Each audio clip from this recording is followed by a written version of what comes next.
السلام علیکم ناظرین، آپ دیکھ رہے ہیں آئی بس۔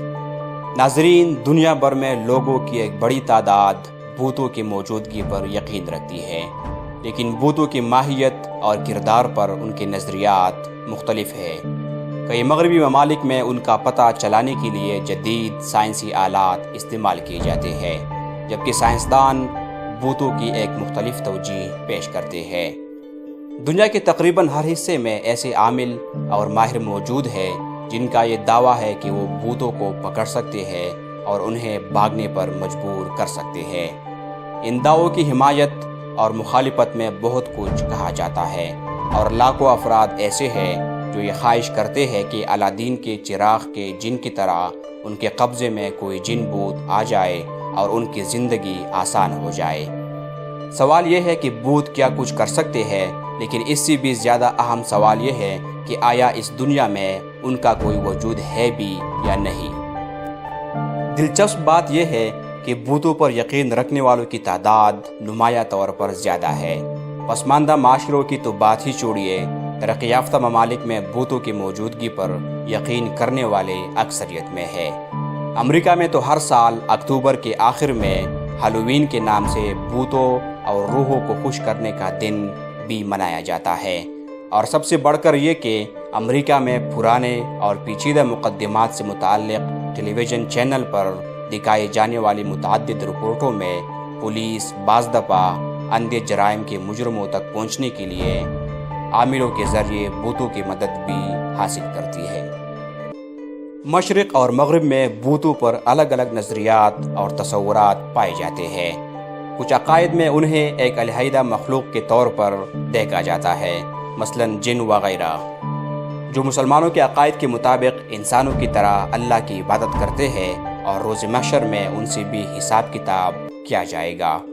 جبکہ مغرب میں اکثر کا خیال ہے کہ بھوت انسانوں اور حیوانوں کی بھٹکی ہوئی روحیں ہیں۔ آج کی ویڈیو میں ہم روحوں کے نظریے پر ہی بات کریں گے۔ بھوتوں کا نظریہ اتنا ہی پرانا ہے جتنا کہ انسانی تاریخ۔ کئی قبل از تاریخ کھنڈرات اور قدیم غاروں کی دیواروں پر بنی تصویریں یہ ظاہر کرتی ہے کہ اپنے شعور کے ابتدائی دور میں بھی انسان بھوتوں پر یقین رکھتا تھا۔ دنیا بھر میں ایسے افراد بھی بڑی تعداد میں موجود ہیں جو انہیں دیکھنے یا ان سے ہم کلام ہونے کا دعویٰ کرتے ہیں۔ ان میں سے کئی ایک کا یہ بھی کہنا ہے کہ وہ بھوتوں کے ساتھ رہ رہے ہیں۔ بھوتوں پر ہالی ووڈ کی کئی کامیاب فلمیں ریلیز ہو چکی ہے، لیکن بھوتوں سے متعلق علوم کے ماہرین کا کہنا ہے کہ ٹیلی ویژن اور فلموں میں بھوتوں کو ڈراؤنے انداز میں پیش کیا جاتا ہے، جبکہ بھوتوں کی اکثریت صلح پسند ہوتی ہے اور وہ نقصان پہنچانے سے گریز کرتے ہیں۔ مغربی دنیا میں بھوتوں کی اکثر عامل پیراسائیکالوجی کی ماہر کہلاتے ہیں۔ ایک عامل جان کاکوبا نے اپنی کتاب گھوسٹ ہنٹرز میں لکھا ہے کہ آئنسٹائن کا نظریہ اضافیت بھوتوں کی موجودگی کو ثابت کرتا ہے، جس کے مطابق توانائی کو فنا نہیں کیا جا سکتا۔ وہ کہتے ہیں کہ روح توانائی کی قسم ہے جو برقی مقناطیسی قوت کی صورت میں جسم میں رہتی ہے۔ جسم مر جاتا ہے لیکن روح نہیں مرتی، کیونکہ وہ ایک توانائی ہے۔ جبکہ سائنسدانوں کا کہنا ہے کہ جس طرح جسم مٹی کے ساتھ مل کر مٹی ہو جاتا ہے، اسی طرح جسم میں موجود توانائی حرارت میں تبدیل ہو کر فضا میں تحلیل ہو جاتی ہے۔ پیراسائیکالوجی کے اکثر ماہرین جان کاکوبا کے ہی نظریات پر یقین رکھتی ہے۔ انسان کا جسمانی نظام بجلی پر کام کرتا ہے جو جسم کے اندر ہی پیدا ہوتی ہے۔ مخصوص کیمروں کے ذریعے جسم سے خارج ہونے والی خفیف برقی لہروں کی تصاویر اتاری جا سکتی ہے۔ عاملوں کا کہنا ہے جسم کے موت کے بعد یہ برقی توانائی یا روح دوسری دنیا میں چلی جاتی ہے، لیکن جو افراد مرتے وقت انتقام یا محبت کے شدید ترین جذبات کی کیفیت سے گزر رہے ہوتے ہیں، ان کی روحیں اپنے مقصد کی تکمیل تک دنیا میں ہی رک جاتی ہے، جو بھوت بن جاتی ہے۔ صرف انسانی روحیں ہی بھوت کی شکل میں ظاہر نہیں ہوتی، بلکہ کئی گھریلو پالتو جانور، مثلاً ایسے کتوں اور بلیوں کی روحیں بھی ان کے مرنے کے بعد بھوت بن جاتی ہے، جنہیں اپنے مالکوں سے شدید محبت ہوتی ہے یا وہ کوئی خاص انتقام لینا چاہتی ہے۔ یہ روحیں اکثر اپنے مالکوں کا پیچھا کرتی رہتی ہے۔